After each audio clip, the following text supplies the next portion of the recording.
xamuñu ndax danañu mucc xamuñu ndax duñu mucc. Ce qu'on me reproche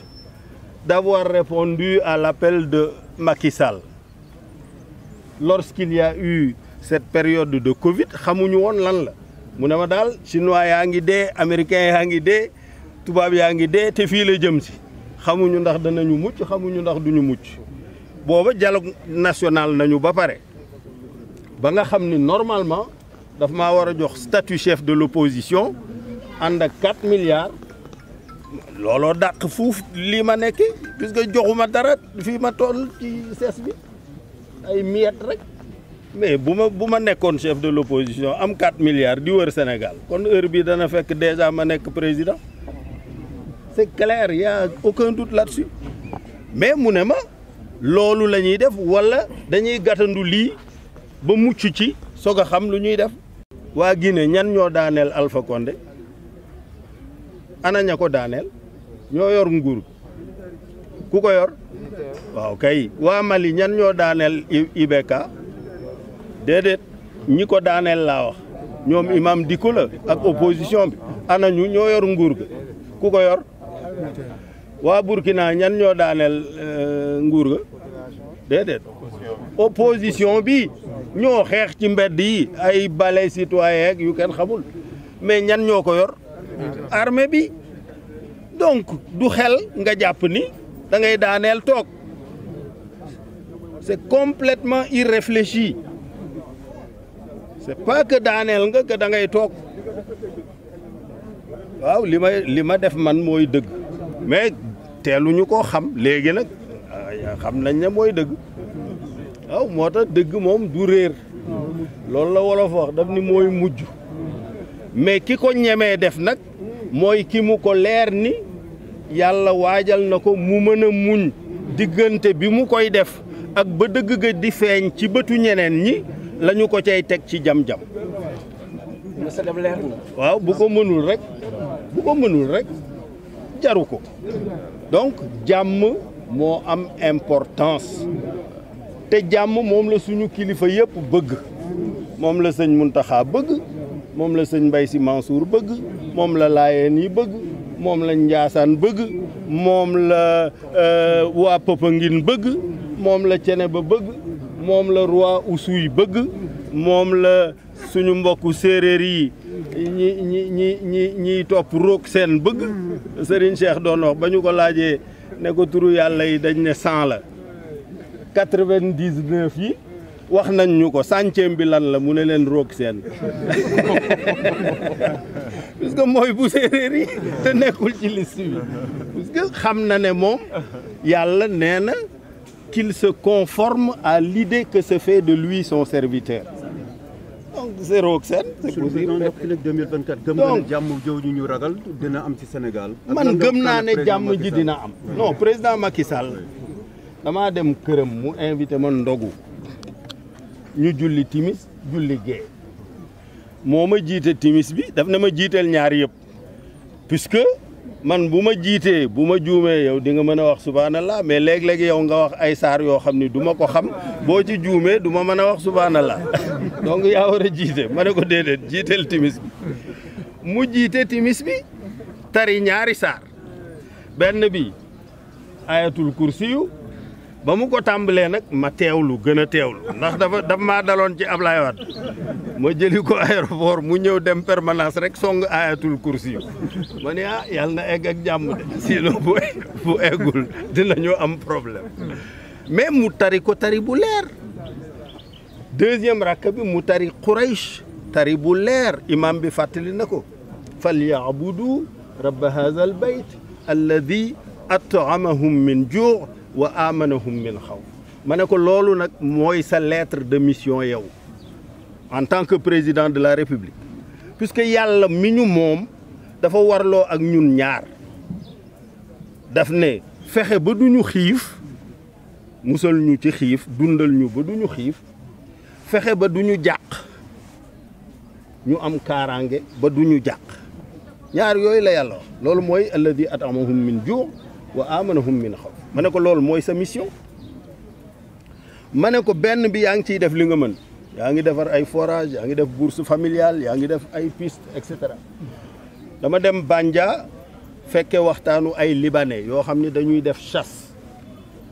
xamuñu kan laa doon puisque maa ngi sol samay lunettes sama casque ak sama masque ñu ne ñoom dañ daan wër àlli Sénégal yi di rëbb mais li ñu gis ren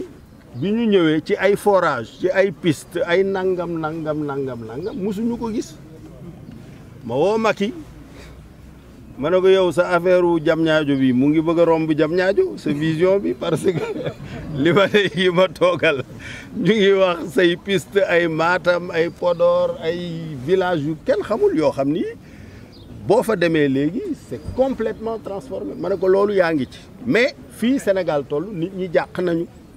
puisque defe nañ ni le 30 bii la Sénégal di tàkk ndax procès Ousmane Sonko bi ma ne ko léegi nag man am na lu ma ci bëgg a def mais du ma la wax lan la danga may bàyyi ma def rek bu ma defee ba pare bu la neexee alhamdulilah bu la neexul nga dàq ma yaa yor décret bi donc y a pas de souci mu ne ma bon d'accord vas-y ci laa xëyee ci fajar bi dem seeti Ousmane Sonko falaa jullee fajar tari inna anzalnaahu fii laylatil qadr jeexe salaamun hiya hatta matla'il fajr. Pourquoi jàmm ji di yam fajar? Pourquoi salaamun hiya hatta matla'il fajr? Yàlla moo ñu ëpp doole ñun ñëpp ragalul kenn. Et pourtant il fait descendre tous ces décrets la nuit. Inna anzalnahu fi laylatil qadr. Tous les décrets il les fait descendre la nuit. Et il dit c'est protégé et préservé jusqu'à l'aube. Parce que guddi gi kenn du gis li muy def lan la. Mais fajar gi mooy frontière guddi ak bëccëg bu ko muree rek ñi nga xam ni ñii décret bi neexu leen ñooñu ñooy jóg nag nekk ay xannaas di yu was wisu fii su duuri naas moo xam minal jinnat wan naas loolu moo tax yàlla pour se protéger de ces humains-là de l'homme là-bas il dit seulement qul a'udhu bi rabbil falaq. Il convoque seulement la seigneurie. Mais quand il s'agit de l'homme, il convoque Rabbinas, Malikinas, Ilahinas. Il convoque les trois attributs. Il convoque la seigneurie, la déité, la royauté, pour pouvoir maîtriser l'homme. Donc l'homme est dangereux et le Sénégalais, il est encore plus dangereux parmi les hommes. Il est capable li imam bi wax léegi ñëw sa kër ngay naan sa café mu lay fen rek. C'est malheureux mais c'est comme ça. Nous sommes un peuple très bizarre et très surprenant. Beaucoup de menteurs, beaucoup d'indignes de confiance, beaucoup de truands, beaucoup de njublang. Quand j'avais déclaré dans ma déclaration de politique générale que j'allais combattre njublang et protéger góorgóorlu, c'est ça que je voulais dire. Hein? C'est ça que je voulais dire. Et c'est ce que je pense encore aujourd'hui. Si vous ne voulez pas que je combatte njublang de façon sérieuse, ne m'élisez pas. Si vous m'élisez, vous allez avoir droit à la vérité. Votre compagnonnage avec le président Macky Sall. Écoutez, laissez-moi finir d'abord mon message. Je répondrai à vos questions politiques cet après-midi. À 16h. À 16h. Hein, je donne une conférence de presse solennelle. Mais là, j'insiste sur le khutba de l'imam Diam. Pour que les gens comprennent ce que ce Diam-là est important et mérite d'être protégé par tout le monde. Et en tout premier lieu par les citoyens eux-mêmes. Les forces de sécurité et de défense, bien sûr, feront leur travail, mais ce sont les citoyens eux-mêmes qui doivent protéger la paix. C'est eux les bénéficiaires de cette paix. Dans l'histoire, comment est-ce que l'État est né? L'État est né suite à un choc climatique qui a fait que les gens ne pouvaient plus chasser, cueillir et pêcher. Et heureusement, à 4 endroits du monde, il y a eu 4 grands fleuves nourriciers qui ont traversé le désert. C'est le Nil, le Tigre et l'Euphrate, la Mésopotamie, quoi, et l'Indus et le fleuve jaune qui a donné naissance à la Chine. Donc les 4 grandes civilisations dans l'histoire, c'est la civilisation égyptienne, africaine, puisque c'est la Nubie qui a éduqué l'Égypte, qui elle-même a éduqué la Crète, qui elle-même a éduqué la Grèce. Et c'est grâce à Alexandre le Grand, ce Macédonien, que ça a été éparpillé dans le monde. Et plus tard par César, avec la longue durée du règne de l'Empire romain, ça s'est universalisé. Ce qu'on appelle la culture universelle que les Occidentaux se sont appropriés est bel et bien né en Afrique, en Nubie. Les pyramides là, pyramides yi nekk booru Soudan jëm foofu, puisque Nil bi dafa jóge lac Victoria dem ba Méditerranée dafa romb ay dëkk Soudan, Éthiopie jaar fii ci montagne yi nangam mais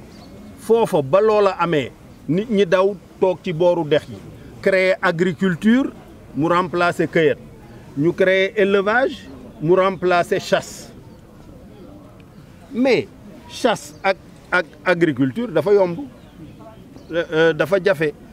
chasse dafa yomb pardon, élevage dafa jafe cueillir dafa yomb bay dafa jafe boo toogee di bay wala nga yeew sa gétt am ñoo xam ni ñoom la ñu tàmmoon muy chasser loola ca la ñu wëy ñuy ñëw di sàcc nag yeeg xar yeeg bëy yi éleveurs yi mooy vol de bétail ñëw bu ñu fekkee sa sàq fees ñu sàcc ko gars yi dem ba sonn créer Firawna mooy pharaon ñu ne buur bi ñaari fonction rek nga am benn bi mooy ndox mi jóge lac Victoria jëm si fii ci Égypte ña nekk ca kaw bu ñu ko téye jëfandikoo ko ñoom rek ñun ñi nekk ci suuf di loru ceux qui sont d'amont ne doivent pas retenir l'eau et empêcher à ceux qui sont d'aval d'en bénéficier. Deuxième fonction mooy ñun dañuy bay bi dafa laaj nga ruuj dafa laaj nga jëmbat dafa laaj nga toppatoo après nga def sa sàq denc pour bu amee difficulté nga am loo jëfandikoo. Sàmm gi aussi dafa laaj nga yeew nag yi yeew fas yi yeew te dafa am ay bandi yoo xam ni ñoom la ñu tàmmoon ca ba ñuy rëbb rek loolu la ñu wéyal donc nga musal ñu ci ñooñu loolu mooy la provoquer la paix pour que ceux qui ont des activités économiques légitimes ne se préoccupent pas de leur sécurité loolu la donc les forces de sécurité et de défense là judduwul tey de mu ngi judd moins 2800 avant Jésus-Christ 3000 ans avant Jésus-Christ il y a 2000 ans maintenant et 23 années donc ça fait plus de 5000 ans que les forces de sécurité et de défense existent te ni ko imam bi waxee yonent bi wax ko sallallahu alayhi wa sallam nee na ñaari bët yii daal ñoom du ñu gis safara ñoom bët bi nga xam ni tuur na ranxooñ ndax dégg gi mu dégg samay wax yi yàlla wax maanaam ku ñuy jàng alxuraan ci moom ba ci àgg rek kooku moom du gis safara beneen bët bi mooy ki fanaan ba bër sët pour aar ñeneen moom nelawul jaarul ci nelaw ñan ñooy def loolu policiers yi gendarme yi militaires yi ba noppi dañ leen di rey ñoom yow président bi da ngay taxaw def revue des troupes jàkkaarloo ak gone gu am 18 ans wala 20 ans wala 22 ans ne ko dama lay yóbbu Casamance wala dama lay yóbbu Arabie Saoudite wala dama lay yóbbu feneen nga dem défendre Sénégal mu dem fa dee ñu yeb ci kees delloo si mais responsabilité bu toll noonu bu rëyee noonu di nga fi nekk nag bàyyi ay gone yoo xam ni kenn xamul fu ñu jógee ñun ñu taal dëkk bi alors que des jeunes comme eux sont dans les forces de sécurité et de défense bi ma gisee loolu ma dem ci Ousmane Sonko ma ne ko ku bëgg a nekk chef suprême des armées te loolu mooy président de la République doo yàq seen fête seen marche bii ngeen di def le 3 avril nga xam ni day saboter fête gi baleen ko puisque bu ngeen defee marche force de sécurité yi danañ fa bàyyi entraînement ya ñuy entraîner di ko waajal 4 avril ñëw dal ci seen kaw puisque du ñu leen bàyyi ngeen yàq Sénégal parce que addina bi yëpp feet gi la ñuy gën a seetaan bu feet gi yàqu woon kon du ñu taxaw fii di wax addina bi rajo yeeg ñëpp ci loolu la ñuy nekk Sénégal tàkk na Sénégal a ngay lii ba léegi d'ailleurs y a des chancelleries yoo xam ni photo mars yi la ñuy yónnee ci seeni réseaux sociaux pour wax ne lii kat moom xëy na mu amaat Sénégal nangam nangam pour yàq rek parce que du ñëpp ñoo bëgg Sénégal nekk ci jàmm. D'ailleurs tey ci suba rek maa ngi wax ak benn professeur chercheur boo xam ni ku xarañ la ci wàllu terrorisme mu ne ma dafa am benn burkinabé bu ko woo ne ko ñun daal leen rek ñu intéressé mooy Sénégal tàkk wala Côte d'Ivoire tàkk puisque bu ñaar ñooñu bu ci benn tàkkee rek sunu affaire baax ndax ci sous-région bi day matale surtout Sénégal nag mu ne ko Sénégal moom bu tàkkee moom sunu affaire day daal di baax donc na ngeen bàyyi xel ci ne am na ñoo xam ni une internationale du terrorisme ou du désordre les deux. Il y a le terrorisme djihadiste, islamiste, radical, c'est un fait. Mais il y a des terroristes pires que cela qui veulent créer le chaos et le désordre, pensent-ils, pour pouvoir s'emparer des richesses du Sénégal. Et ça, nous ne le laisserons pas faire. Que ce soit très clair. Que ce soit très clair. Amul balai citoyen, amul France dégage, amul kenen. Sénégal ken du ko taal. Je l'ai dit à Macky Sall, je lui ai dit, moi je m'en vais, mais il faut que la sécurité du pays qui nous préoccupe tous les deux soit garantie. Que ce soit garanti. C'est ça. C'est tout, hein. Donc, jàmm, la paix, stabilité, sécurité, pour que ceux qui ont des activités légitimes puissent les faire. Loolu la imam bi xutba, loolu la ñëpp war a répéter ba mu wër àddina bi wërëngal këpp voilà.